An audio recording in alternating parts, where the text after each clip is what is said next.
ఇక్కడే స్పీకర్గా పనిచేసినటువంటి కోడెళ్ల శివప్రసాదరావు. అందరూ కూడా ఆయన్ని పల్నాడు పులిగా పిలిచేవారు, అందరికంటే ధైర్యస్తుడిగా పిలిచేవాళ్ళు. అలాంటి వ్యక్తి మీద 18 కేసులు పెట్టారు. నేను అడుగుతున్నా, ఏదో ఫర్నిచర్ని ఆయన మిస్యూజ్ చేశాడని ఆ ఫర్నిచర్ తిరిగి ఇవ్వలేదని కేసు. ఇప్పుడు నేను అడుగుతున్న ఈనాటి ముఖ్యమంత్రి, ఆనాటి ముఖ్యమంత్రి, ఇప్పుడు కూడా ఆయన ఇంట్లో ఫర్నిచర్ ఉంది, గవర్నమెంట్ ఫర్నిచర్ ఉంది.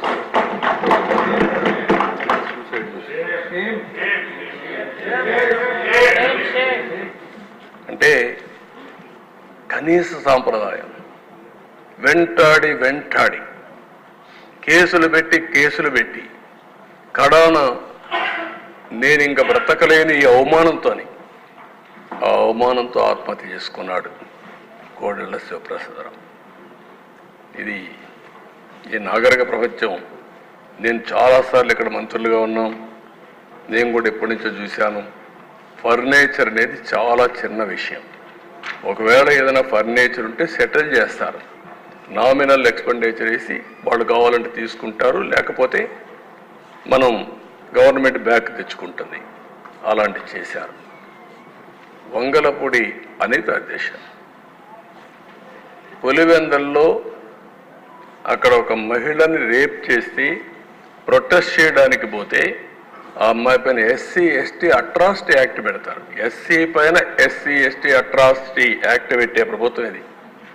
ఇక్కడ ఇంకొక ఎమ్మెల్యే కూడా ఉన్నాడు, మన మడకసిర ఎమ్మెల్యే రాజు, ఆయన కూడా ఉన్నాడు ఆ కేసులో. అయ్యాను సరే అధ్యక్ష, మీ మీద SC/ST అట్రాసిటీ యాక్ట్ పెట్టారు, కడాన అటెంప్ట్ రేపు కూడా కేసు పెట్టారు మీ మీద. ఏం చెప్పాలి అధ్యక్ష? ఉన్మాదానికి పరాకాష్ట ఇవన్నీ.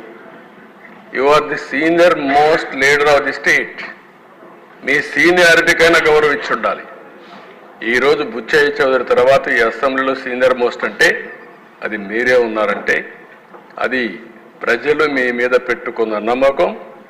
దీనికి ఇన్ని సంవత్సరాలుగా మీ జీవితంలో మీరు ప్రవర్తించిన తీరు, మీ నడవడిక, అలాంటి వ్యక్తి పైన కేసులు పెట్టే పరిస్థితికి వచ్చారు.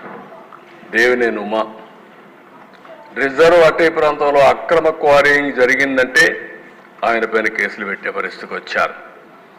అశోక్ గజపతిరాజు రామతీర్థం, వాళ్ళ పూర్వీకులు కట్టించిన టెంపుల్, రాముడి తలదీసేశారు. ఇదే అన్యాయం అని వస్తే ఆయన మీద కేసు పెడతారు.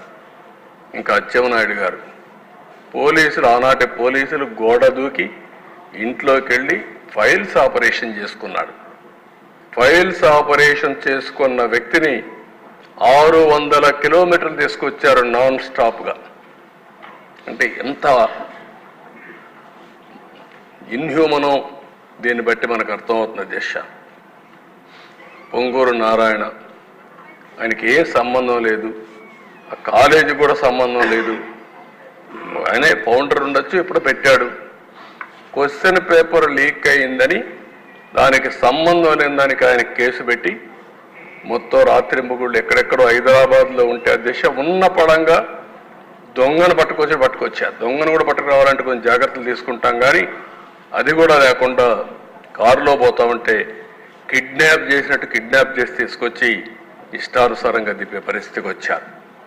ఇంకా రఘురామకృష్ణరాజు,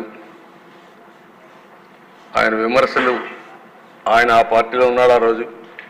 ప్రజాస్వామ్యం ఎంత ఇది ఉందంటే ఆయన ఏదో 2 విషయాల్లో డిఫర్ అయ్యాడని పోలీసులు అరెస్ట్ చేసి లాకప్లో చిత్రహింసలు పెట్టి కడాన ఆయన్ని ఎన్ని విధాలు చేయాలని ఆ రోజు చెప్పేవారు. అదే చూడాలి, అవన్నీ కన్ఫర్మేషన్ రావాలి. కానీ ఆయన లాకప్లో పెట్టి కొడతా ఉంటే ఆనాటి ముఖ్యమంత్రి ఆ ఫోటోలో చూసి, వీడియో చూసి పైశాచిక ఆనందం పొందారంటే ఇంకేమన్నా అధ్యక్షతని, ఏం మనుషులు వీళ్ళు? అంటే ఒక ఎంపీని తర్వాత ఏదో ఆ రోజు సుప్రీంకోర్టు ఏదో ఆర్డర్ వచ్చింది, హైదరాబాద్లో మిలిటరీ హాస్పిటల్ పంపించారు, వాళ్ళు కూడా ప్రూవ్ చేశారు.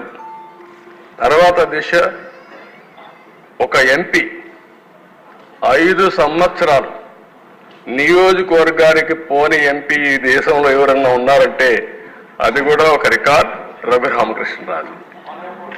ఎవరు ఉండరు అధ్యక్ష. అంటే ఒక ఎంపీకి సొంత నియోజకవర్గంలో కూడా సెక్యూరిటీ లేదు, వెళ్ళలేడు. ప్రధానమంత్రి వచ్చాడు అధ్యక్ష. ఆయన పాప హైదరాబాద్ నుంచి రావడానికి ఆ రోజు ట్రైన్లో బయలుదేరాడు.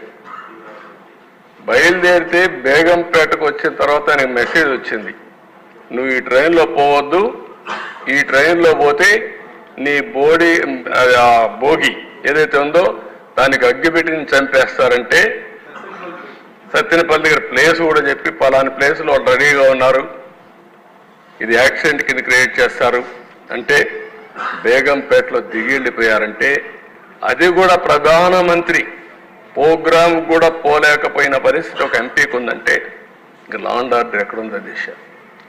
నెక్స్ట్ ఇది కొన్ని ఎగ్జాంపుల్స్ అధ్యక్ష. కొమ్మారెడ్డి పట్టాపైన దాడి, ఆ కాళ్లపైన చూడనట్టు కొట్టారు. ఇంకో పక్క బ్రహ్మారెడ్డి, ఆ రోజు ప్రతిపక్షంలో ఉండే ఒక సభ్యుడు మా ఇంటి మీదకి వచ్చాడు. ఎక్స్ప్లెనేషన్ ఏంటి అధ్యక్ష, నా అపాయింట్మెంట్ కోసం కర్రలు వేసుకొని వచ్చాడంట. అంటే ఎంత అసమార్థం కాదు. నేను ప్రతిపక్ష నాయకుడిని, నువ్వు ఒక వేరే పార్టీ ఇదివి, మా ఇంటికి నువ్వు ఎందుకు రావాలి? వస్తే ముందు నాకు చెప్పాలి, నా పర్మిషన్ తీసుకోవాలి. కనీసం చెప్పకుండా వచ్చి ఇది చేస్తే ఆనాటి డీజీపీ ఒక మాట అంటాడు అధ్యక్ష, నేను అమరావతికి వస్తామంటే నా మీద చెప్పులు రాళ్లతో దాడి చేశారు. ఆయన స్టేట్మెంట్ ఇస్తాడు డీజీపీ. ప్రజాస్వామ్యంలో ప్రజలకు కోపం వచ్చినప్పుడు భావ స్వేచ్ఛ ఉందని ఒక స్టేట్మెంట్ ఇస్తాడు డీజీపీ. అదే మరి దీనిపైన కూడా వాళ్ళు స్టేట్మెంట్ ఇచ్చే పరిస్థితికి వచ్చారు. మొన్నే పుంగనూరులో రామచంద్ర యాదవ్ ఇంటిపైన దాడి చేయడం, టీడీపీ నేత గాంధీ ఇంటిపైన దాడి చేసి ఆయన కన్ను పోగొట్టడం, ఇవన్నీ కూడా దేశ కొన్ని సంఘటనలు నేను పెడుతున్నా, కొన్ని వందల సంఘటనలు ఇలాంటి జరిగాయి. నెక్స్ట్ ఇక్కడ దేశ పార్టీ ఆఫీసుల పైన ఒకటి Telugu Desam party national office, Gannavaram party Telugu Desam party, టెక్కల్లో జనసేన కార్యాలయం, ఆఫీసుల పైన దాడి చేసే సంస్కృతి ఎందుకు అధ్యక్ష తెలుగుదేశం పార్టీని పైన చేశారు?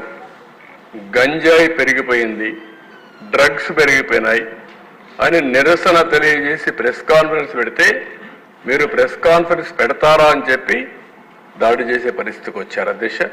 దానిపైన 2 రోజులు నేను నిరసన చేశాను, ఢిల్లీకి పోయి కూడా రిప్రజెంట్ చేశాను. నిన్నటి వరకు కేసు పెట్టే పరిస్థితి లేకుండా ఇప్పుడిప్పుడు కేసులు పెట్టే పరిస్థితికి వచ్చాం.